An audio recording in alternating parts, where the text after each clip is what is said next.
Hola, ¿qué tal? Muy buenas noches. Bienvenidos a nuestra clase de Historia de México, en donde hoy vamos a platicar sobre el México independiente.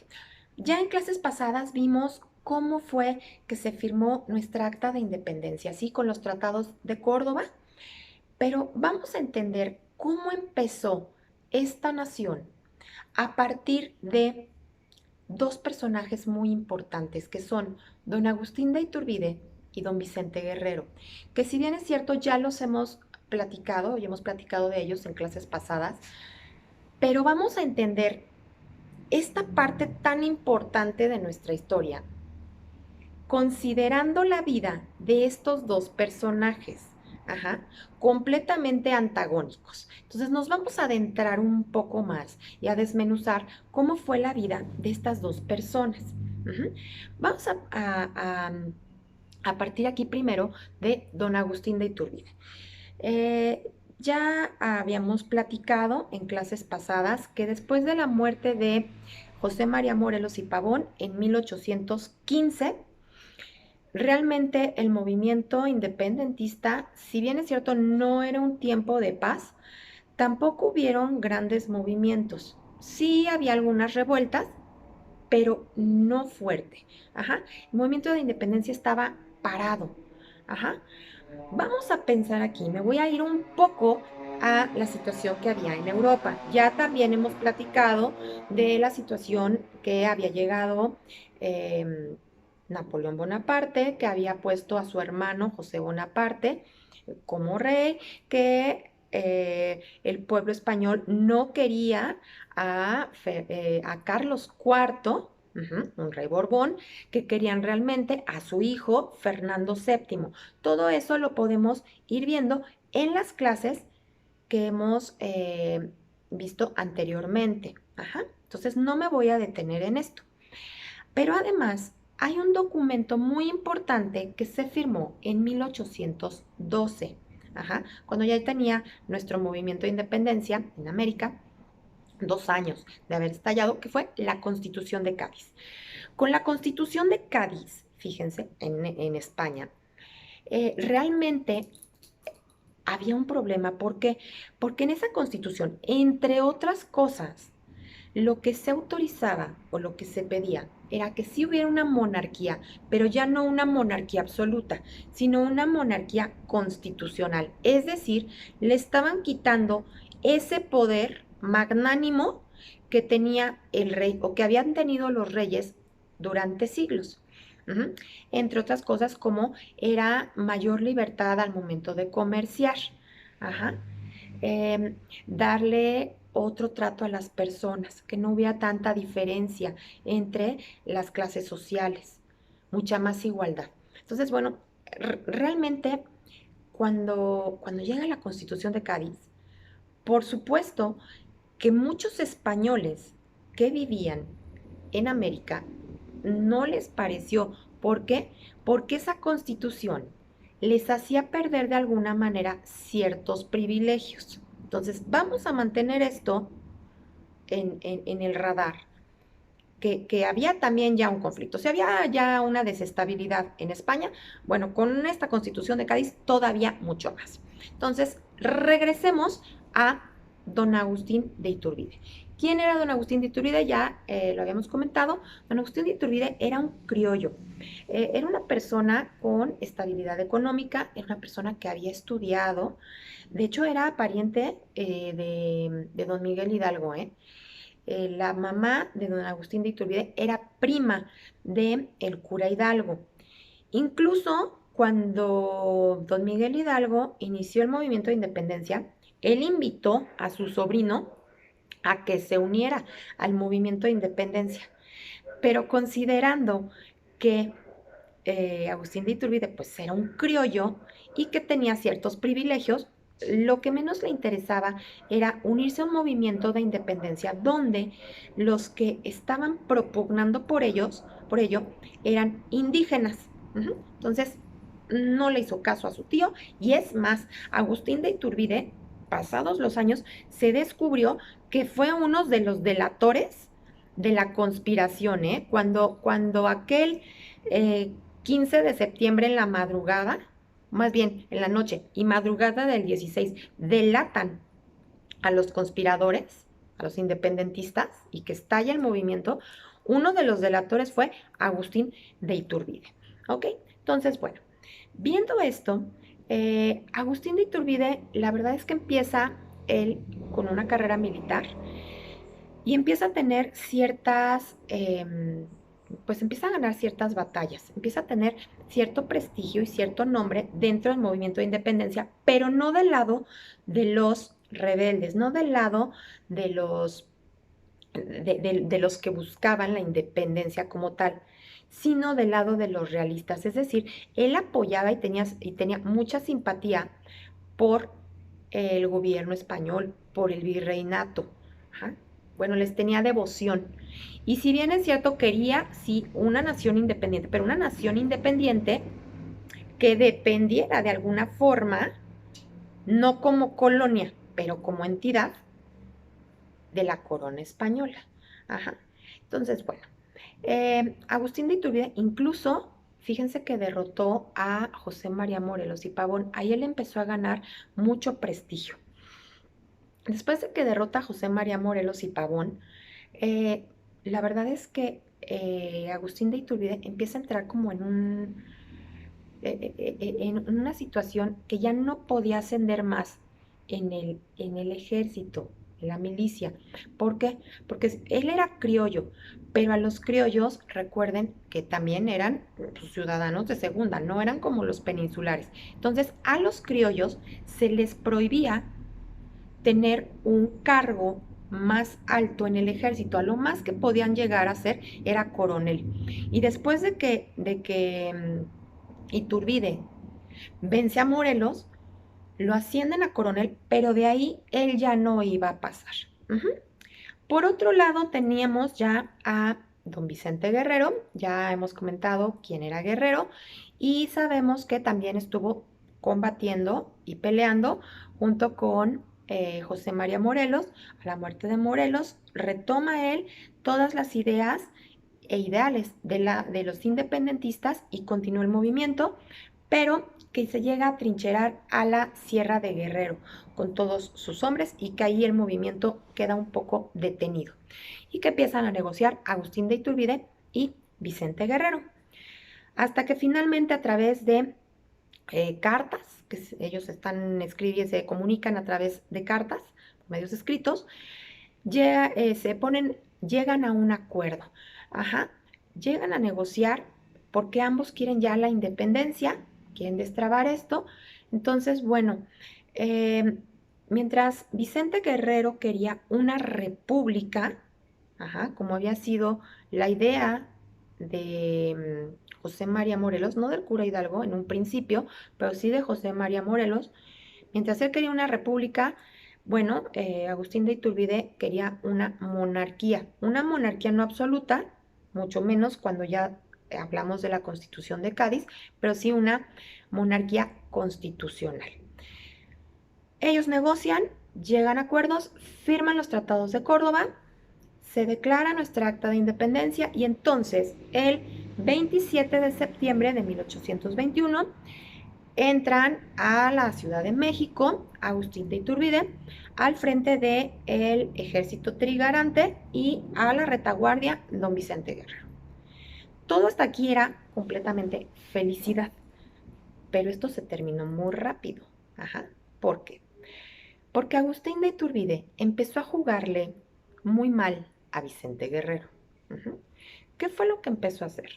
De entrada, el día que se firmó el acta de la independencia, que fue el día 28 de septiembre, al día siguiente de que entró el ejército trigarante a la Ciudad de México, el 28 de septiembre van a firmar el acta de independencia y resulta que Agustín de Iturbide manda a Vicente Guerrero pues, a una comisión, lo manda a una diligencia a otro lado y cuando se firma el acta de independencia, quien la firma pues es Agustín de Iturbide y realmente todos los realistas. Entonces, pues eso es una traición. Eso no fue un juego limpio que haya hecho Agustín de Iturbide con Vicente Guerrero. Entonces, a partir de ese momento empiezan a tener tensión. En este momento vamos a recuperar lo que decían los tratados de Córdoba, que es nuestra acta de independencia. Y en el acta de independencia, es decir, en los tratados de Córdoba, uno de los artículos decía que México, bueno, ya no iba a ser Nueva España, iba a ser una nación independiente, que se iba a declarar el Imperio Mexicano. Y quien iba a estar a cargo del gobierno de ese imperio iba a ser una persona perteneciente a la familia o a la dinastía Borbón. Es decir, Fernando VII o un pariente de Fernando VII, un Borbón. Ajá. Y que en el caso de que ningún Borbón quisiera desempeñar el cargo de emperador del Imperio Mexicano, entonces un Congreso General que obviamente estaba constituido por realistas, es decir, por personas que eran simpatizantes de Agustín de Iturbide, iban a designar quién iba a ocupar el cargo de emperador. Desde este momento, Agustín de Iturbide ya le brillaba el ojito, es decir, pues si aquellos no quieren, yo sí quiero, y yo voy a ser emperador. ¿Ok? Y efectivamente, ni Fernando VII, ni ningún Borbón, ni ningún monarca europeo quisieron venir a México como nación independiente a gobernar. ¿Por qué? Pues porque obviamente España no estaba muy contenta de que México fuera independiente. Recordemos que México o Nueva España era su colonia más importante, era de donde ellos, los españoles, obtuvieron durante siglos todo lo que ellos, toda su economía dependía de lo que obtenían de las colonias, principalmente de Nueva España. Entonces, no estaban contentos con esto y de hecho los tratados de Córdoba no los reconoce en primera instancia, no los reconoce España. Los tratados de Córdoba no los va a reconocer España, va a reconocer la independencia de México hasta casi 14 años después, en 1836. Entonces, en estas cuestiones vamos a ver que Agustín de Iturbide ve la oportunidad de hacerse emperador. ¿De quién? Del primer imperio mexicano. Obviamente, pues Agustín de Iturbide fue feliz. A su esposa la declaró emperatriz, a sus parientes los declaró príncipes, a todos les otorgó o les concedió títulos nobiliarios. Pero esto no crean que le duró mucho tiempo, 11 meses después de declararse Agustín de Iturbide emperador, lo destituyen. ¿Quién lo destituye? Pues lo destituye el mismo Congreso que lo había designado. O sea, puras traiciones. A partir de este momento vamos a empezar a ver una serie de traiciones y una serie de cambios de un partido o de una ideología hacia otra, cosa que no nos puede extrañar.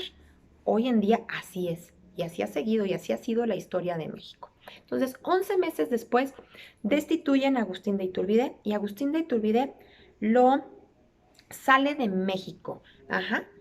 A él, él se va a Europa y bueno, tienen que nombrar a alguien que vaya a regir a esta nueva entidad independiente que es México. Sí, que se va a llamar México hasta 1824 con la Constitución de 1824, pero lo vamos a platicar un poquito más adelante. Pero bueno, para efectos prácticos hablemos de México. Ya hablemos de México y no de Nueva España. Nombran una primera terna en donde van a candidatear a personas. ¿Para qué? Para que se someta a votación y entonces se elija al primer presidente de México. Bueno, en esta terna están Guadalupe Victoria, un hombre llamado Nicolás Bravo y Vicente Guerrero. Se lleva a cabo la votación y quien queda electo es Guadalupe Victoria. ¿Por qué? No porque fuera mejor o peor. Si nosotros nos remontamos a los periódicos de aquel tiempo, realmente fue una votación con base en cuestiones raciales. Guadalupe Victoria era un criollo. Ujú. Nicolás Bravo era un mestizo y Vicente Guerrero pues, era un mulato, pertenecía a las castas. Entonces, la gente optó por elegir a Guadalupe Victoria.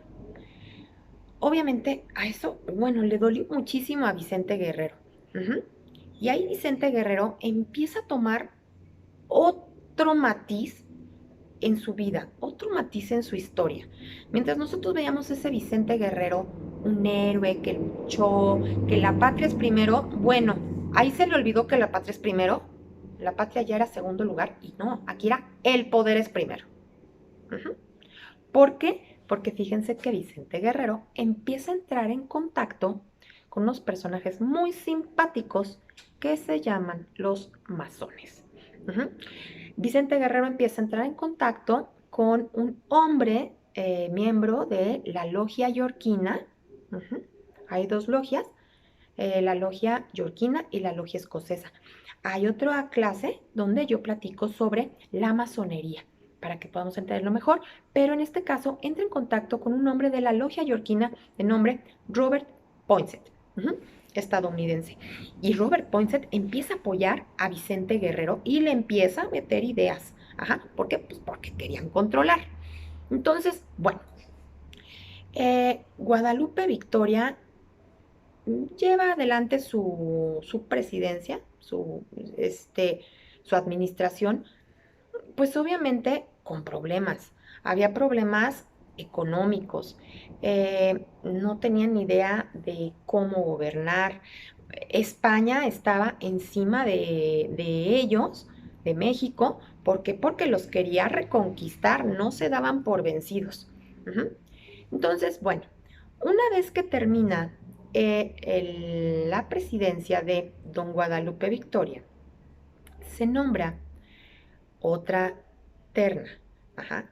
En esta terna son Manuel Gómez Pedraza, Vicente Guerrero y Anastasio Bustamante. Ujú. Y resulta que, ¿qué creen? Que después de las votaciones, sí, Vicente Guerrero vuelve a perder y gana Manuel Gómez Pedraza. Obviamente ya para este momento Vicente Guerrero pues ya no está nada contento y además está perfectamente bien asesorado por los masones, al grado que los mismos, la misma logia masónica, le ayuda a Vicente Guerrero a formar el primer partido político de México. Ujú.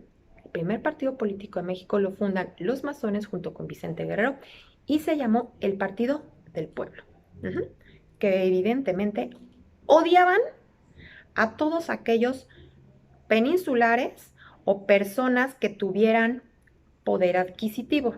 ¿Nos suena esto algo parecido? No lo sé, piénsenlo ustedes. Pero bueno, constituyen el Partido del Pueblo. Entonces, cuando gana Manuel Gómez Pedraza, Vicente Guerrero, pues, bueno, enloquece de coraje y lo que hace es hacer su primer plantón. El plantón no lo hizo en Reforma, como los plantones a los que nosotros estamos acostumbrados, que se hacen en la Reforma, en Paseo de la Reforma, pero pues lo hace en la Alameda. Ajá. Hace su plantón y bueno, el Congreso General ujú, declara inválida, se declara sin validez la elección de Manuel Gómez Pedraza y designan como presidente en funciones a Vicente Guerrero. Es de esa forma como Vicente Guerrero llega a ocupar la presidencia de la República. Ajá. Recordemos, nuestro primer presidente, Guadalupe Victoria, nuestro segundo presidente, Vicente Guerrero, pero fue por esa razón, ¿eh? No porque haya ganado una elección, no, sino porque él se rebeló y bueno, finalmente declararon nula la elección de Gómez Pedraza y lo designan presidente de la República. ¿Hizo cosas buenas? Sí, pero también cosas malas, como cualquier administración. ¿Qué cosas buenas hizo Vicente Guerrero? Bueno, durante su administración, ahí se declaró la abolición de la esclavitud. Él propugnaba por la abolición de la esclavitud, ¿ok? Eh, pero por otro lado, viene algo muy malo que hizo Vicente Guerrero. Vicente Guerrero empieza a darse cuenta que ya no quiere a los españoles, o sea, les toma un odio terrible. Ya no importaba si era una nación independiente, él odiaba a los españoles. Y entonces decreta que todos los españoles que vivían en México tenían que salir. Y los expulsa. A lo mejor nos puede sonar decir, pues que los expulse. No, hay nada más que creen. Resulta que los españoles eran los que tenían el dinero, eran los que daban estabilidad económica a esta nueva nación independiente. Y al momento de ser expulsados, pues evidentemente se llevan todo su dinero, todas sus inversiones, todos sus negocios se los llevan los españoles. Entonces empieza a haber una crisis económica muy fuerte, empieza a haber desempleo. ¿Y cuál es la grandiosa solución que adopta Vicente Guerrero? Pues empezar a pedir prestado. Entonces, fíjense, desde que México se declara independiente, nosotros le estamos debiendo al mundo. ¿A quién le pedía principalmente? Pues no le iba a pedir a España, ¿verdad? Porque pues España estaba furiosa con ellos, furiosa. Pues, entonces, ¿a quién le pedía? Pues principalmente les pidió a, a Inglaterra y Estados Unidos. Desde ahí empieza nuestra deuda externa. Nada más que, ¿qué creen? Tampoco a Vicente Guerrero le tocó fácil y tampoco duró mucho tiempo en el poder. Resulta que Vicente Guerrero empieza a tener problemas. ¿Y problemas con quién? Pues precisamente con Anastasio Bustamante, que también había competido con él, o había estado con él en esa terna para ser designado presidente de la República. Y entonces Anastasio Bustamante, también traidorzazo, y además simpatizaba muchísimo con Agustín de Iturbide. Ajá. Anastasio Bustamante empieza a acusar a Vicente Guerrero de traición y finalmente el mismo Congreso General que había designado a Vicente Guerrero como presidente lo destituye y lo declaran incapacitado para llevar adelante la administración de la nueva entidad independiente, que era México. Uh-huh. Entonces, bueno, en este momento, Vicente Guerrero sale del poder y resulta que ahí sí fue algo muy feo. Ajá, les dije que venían traiciones. En este caso, pues obviamente al salir Vicente Guerrero, quien toma el poder es Anastasio Bustamante. Pero Anastasio Bustamante, que para este momento ya también había fundado otro partido político, ajá, que era llamado el Partido de la Gente Buena. El Partido de la Gente Buena y el Partido del Pueblo. Uh-huh. Unos de corte liberal, los del pueblo, y otros de corte conservador, el de Anastasio Bustamante, el Partido de la Gente Buena. Entonces, Anastasio Bustamante pues, le estorbaba a Vicente Guerrero. Lo que hace es que contrata a una persona por la escasa cantidad, bueno, en ese momento era muchísimo, 50,000 pesos, que en ese momento era muchísimo dinero, contrata a un marino italiano de apellido Picaluga. Picaluga, que era un marino italiano, era persona de toda la confianza de Vicente Guerrero. Entonces, Picaluga contacta a Vicente Guerrero, lo invita a una comida, Vicente Guerrero acepta y bueno, resulta que cuando llega a esa comida, que va a ser en uno de los barcos de Picaluga, pues lo apresa y lo lleva con Anastasio Bustamante a Oaxaca, y ahí fusilan a Vicente Guerrero, ¿ok? Ahora, habíamos dejado un poco olvidado a Agustín de Iturbide. ¿Qué pasaba con Agustín de Iturbide? Después de que Agustín de Iturbide sale de México, se va a refugiar a Europa. Está algún tiempo en Italia y resulta que Agustín de Iturbide empieza a escuchar que la corona española no se resigna a haber perdido estos territorios, sus colonias, y que pretenden llevar adelante una reconquista. Entonces, bajo ese tenor, según algunos historiadores y algunos otros historiadores que no simpatizan nada con Agustín de Iturbide, dicen que porque el gobierno de México le había quedado a deber dinero. Bueno, hay dos versiones, la que ustedes prefieran. Bueno, no es la que prefieran, pero es la que nos plasma, ¿no? Diversas versiones de la historia. Agustín de Iturbide regresa a territorio mexicano. Pero ¿qué creen? Que antes de que regresara Agustín de Iturbide, aquí en México declararon una ley en la cual, un decreto en el cual se decía que si Agustín de Iturbide pisaba suelo mexicano, automáticamente tendría que ser apresado y fusilado. Y resulta que esta ley o este decreto se emite justo cuando Agustín de Iturbide toma su barco en Inglaterra rumbo a América. Evidentemente, en aquel tiempo pues no había ni correo electrónico, ni teléfono, ni unos medios de comunicación que le hubieran permitido a Agustín de Iturbide enterarse del decreto que había en México en su contra, donde lo iban a fusilar. Entonces, él, muy confiado, se embarca en Inglaterra, llega a suelo mexicano, a Tamaulipas. Llega a Tamaulipas y en el momento que pisa Tamaulipas, en ese momento lo apresan y lo matan. Voy a dejar hasta aquí esta clase. ¿Por qué? Porque vamos a hablar las siguientes ya de